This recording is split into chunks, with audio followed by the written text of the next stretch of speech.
I cut 3 big leaves off the back of this sprawler because these fresh ones look so good and I want to encourage more of that growth.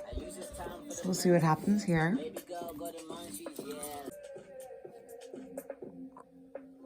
But the ones that remain are freaking strong. And got this little fresh growth right there without stripes. Curious to see what happens there. Looks like the stripes are forming though. My 2 big babies. This one I was kind of feeling wild today. I kept stepping on the leaves when it was on the floor, so I cut off here and there. I think in 3 spots. I think I cut off 3 big leaves. Pretty ballsy, but it's strong. I think it's gonna handle it. Look at all this fresh growth just waiting to come up. This guy keeps sprouting new leaves, but the existing leaves look so sad and droopy. I'm not really sure what about this guy, but look how beautiful that is. How it spirals. It comes up in a spiral and then opens up.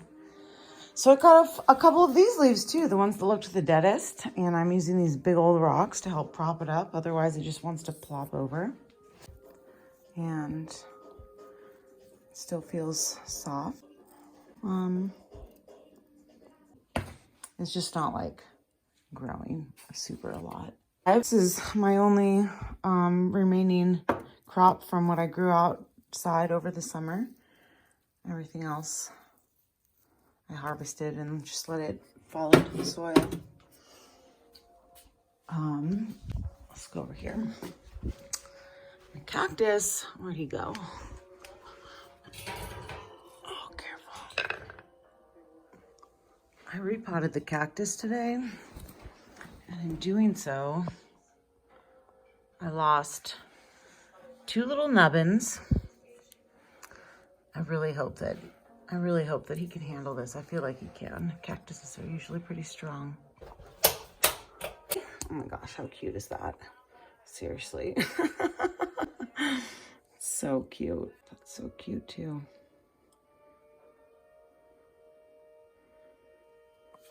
So I'm putting it in a different window to see what happens. I don't think I cut it off at the right spot. I don't think it's gonna resprout, but at least I can enjoy it for a few days.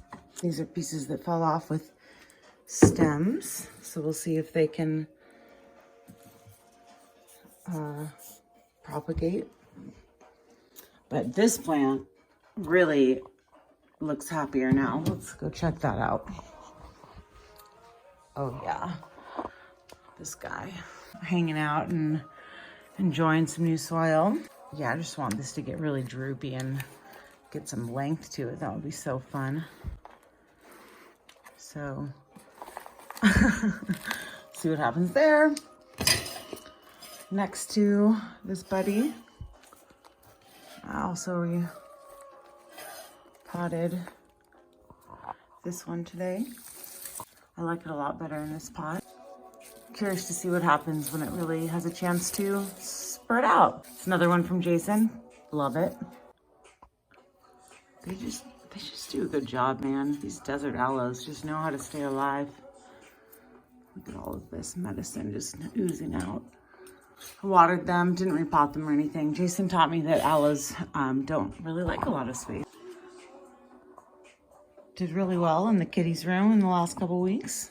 Got some new leaves. Yeah, this is a freaking killer. This guy is a work of art. Look at these gorgeous arms.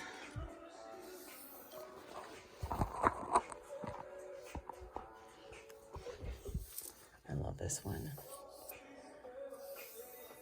Just a little thing for my grandma. Some sage from somebody, I forgot who. Money tree. Yeah,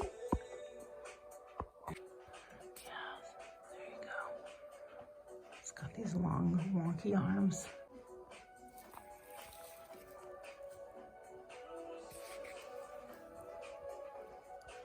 I love this guy. And this Misc seems to like hanging out with this plant. They've been together for a while now. Came up last week.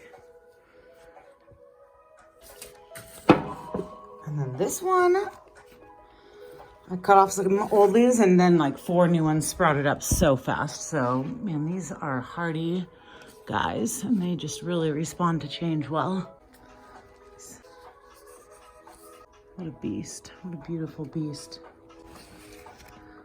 Monstera.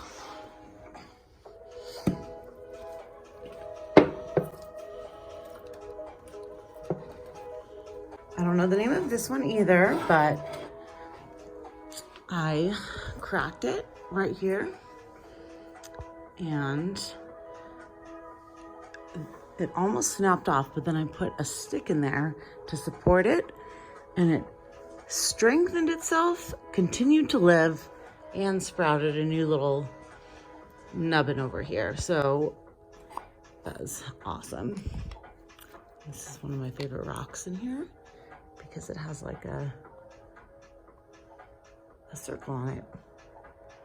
It's probably some type of fossil. I just don't know what creates those circles.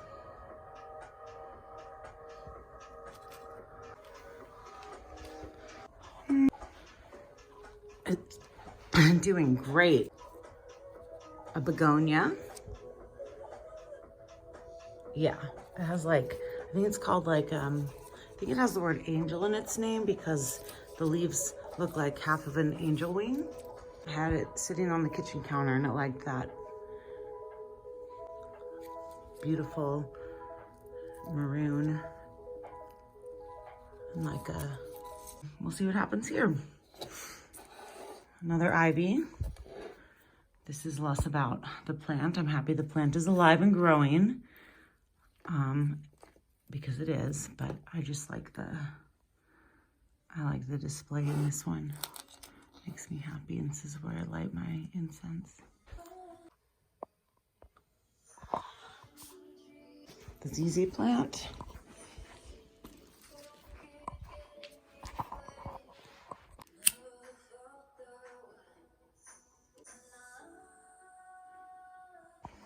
This is one of my oldest friends, along with the cactus. They lived with me in Salt Lake and have made it across 3 states and many, many hundreds of miles. Hi, Bug. So yeah, pretty stoked about this guy. And then the other one that's up here is, I don't think I watered it enough in the last week because it got kind of droopy, but it's gonna come back. It's gonna come back, I think.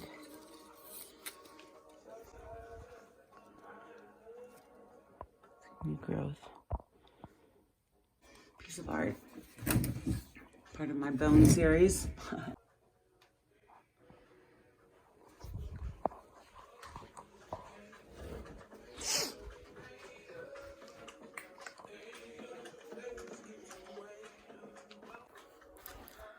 So while I was working on loving my plants, I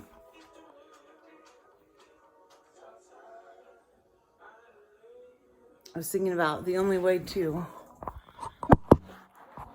make a plant grow and get healthier and like thrive and stuff is to focus on the roots, which are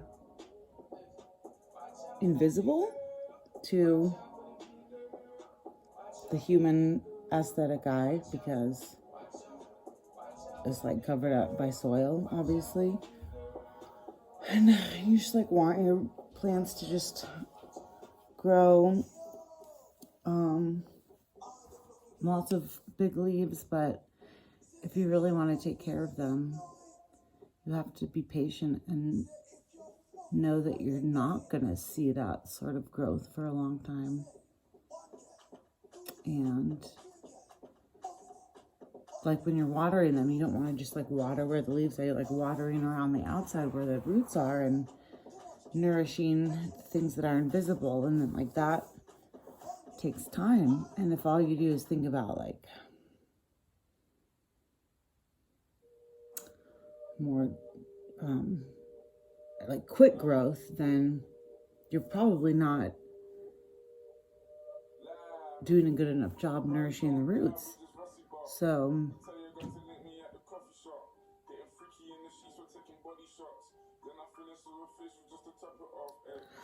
I mean, obviously that's a good metaphor. So I was just thinking about that today while I was doing plant stuff.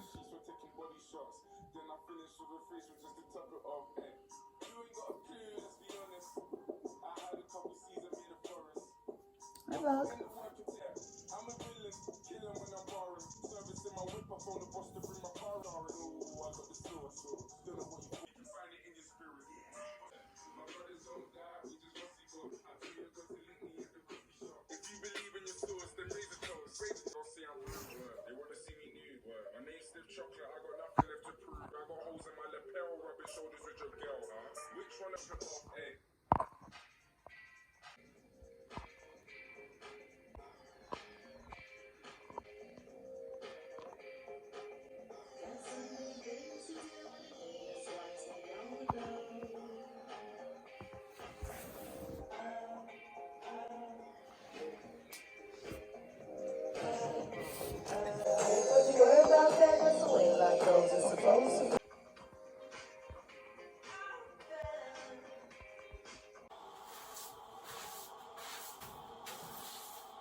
You're so